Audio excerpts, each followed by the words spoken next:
Pierre Palmade fait la une de toute la presse depuis ce vendredi 10 février 2023. En effet, l'acteur a été testé positif à la cocaïne après avoir été à l'origine d'un accident de la route à Villiers-en-Bière en Seine-et-Marne.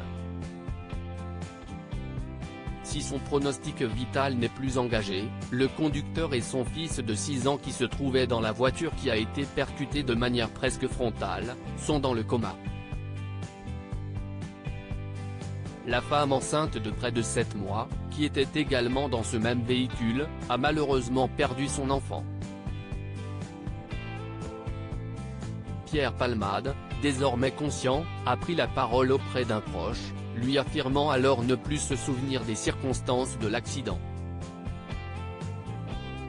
Il pourrait être placé en garde à vue après l'ouverture d'une enquête pour homicide et blessures involontaires mais également pour infraction à la législation sur les stupéfiants.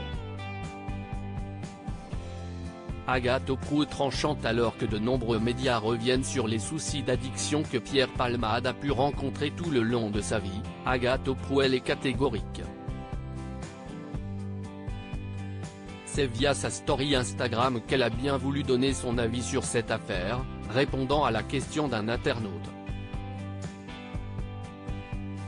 Un avis sur Palmade, lui a-t-on demandé avant que l'ancienne chroniqueuse de TPMP ne réponde, enfermez-le s'il vous plaît, merci. Voilà un message on ne peut plus clair. Pour rappel, Pierre Palmade risque jusqu'à 10 ans d'emprisonnement et 150 000 € d'amende. De son côté, Agathe Auproux s'aventure sur des sujets qui peuvent parfois prêter à controverse.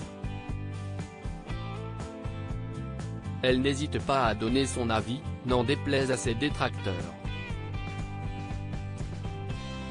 Ainsi, lorsqu'un autre internaute lui demande si elle est pour ou contre l'avortement, elle a répondu « 100% pour, ça ne devrait même pas être un débat s'il vous plaît ». La maison de Pierre Palmade visitée par des cambrioleurs d'après Le Parisien, des voleurs ont profité de la situation dans laquelle se trouve Pierre Palmade pour pénétrer dans sa résidence secondaire de Villiers-en-Bière dans la nuit du lundi au mardi. Pour le moment, nous ne savons pas encore si des biens ont été dérobés. À noter qu'il existe des soupçons de dissimulation de preuves depuis quelques jours. Suite à la perquisition de la police et de la gendarmerie dimanche dernier, seulement quelques résidus de cocaïne ont été trouvés dans du matériel d'injection.